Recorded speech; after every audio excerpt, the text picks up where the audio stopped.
So this is a job that I got hired a couple months ago to go out and brush hog an old cow pasture that was sold, and the new landowner wanted to hunt it for this season's deer hunting, but couldn't really get through there with all the brush and the just everything being overgrown.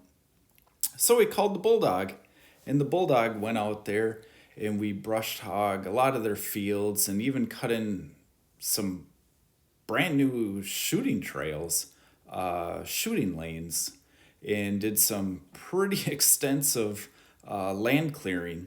And also the buckthorn was back in here.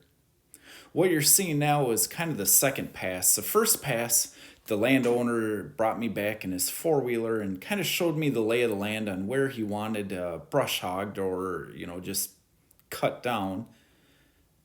The first pass, when you're following the four-wheeler tracks, doesn't present too much hazards as we already drove through it. But each subsequent pass after that brings another layer of danger it could be logs cut down. It could be stumps. It could be leftover metal things from the farm, old implements, fence posts, who knows what. So in this instance, I am driving forward and keeping the bucket relatively low to help hit something with the bucket before I try to run it over with the brush hog, and hopefully I can stop damage in that regard.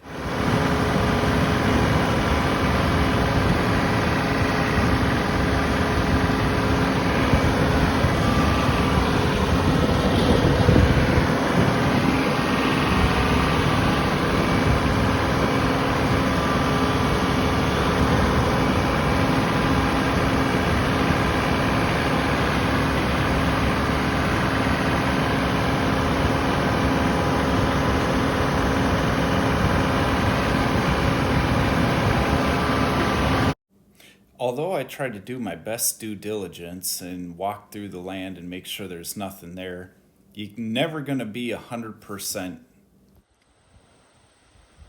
What we have here is best case scenario. This is 20, 30-year-old barbed wire fence. No one knew about it.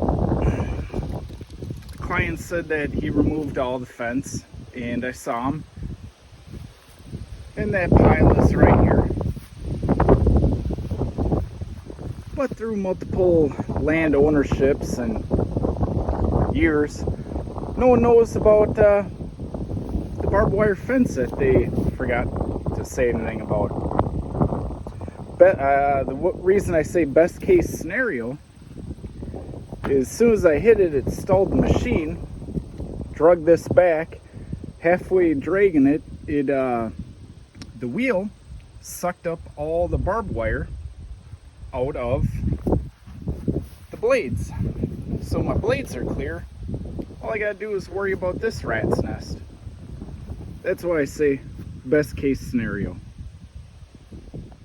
Quick update. Barbed wire fence is all boogered around the wheel. We're gonna take off this castle nut. Took the cotter pin out already. And then we're going to slide the axle, the shaft, out and take the wheel off, and presto.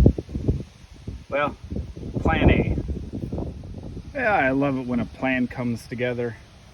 Yeah, she's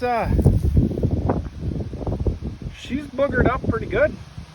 We'll have this thing back together in about 2 more minutes. So they actually have a piece of metal here.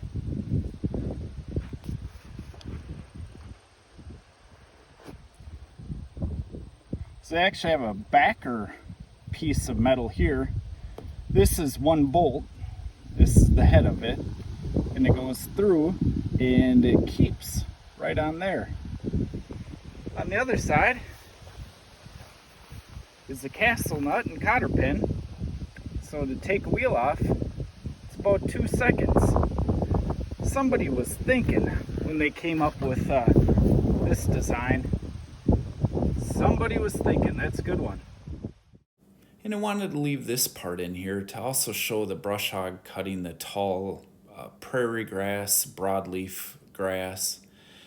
In this example, I am driving in backwards and using the brush hog as a cantilever to keep the wheels of the tractor up on solid ground and not trying to drive into, this is an old farmer man-made watering hole for his cattle. Now it's not very deep, but it is mucky, and I guarantee you my tractor would get stuck the first 2 inches trying to drive in it. So this is just another shot of the brush hog doing just, tall grass cutting, just being a oversized lawnmower, so to speak. I think it was kind of a good video and another good technique to show, how backing up and using the entire brush hog as a cantilever is just one more tool for you to try if you ever get into brush hogging.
Well, if I haven't said it yet, I'm going to say it now. Having a front end loader with you while you're out brush hogging is a tremendous time and labor saver. It's probably the single thing that separates a brush hog from a skid steer and a tractor. Having both at the same time, it's great. Isn't that the way it goes? You basically get done with the job, and right at the end, you find your Easter egg, a stump. Nothing hurt the brush hog or anything, but definitely surprised me. But overall, the job for this landowner and hunter went pretty well.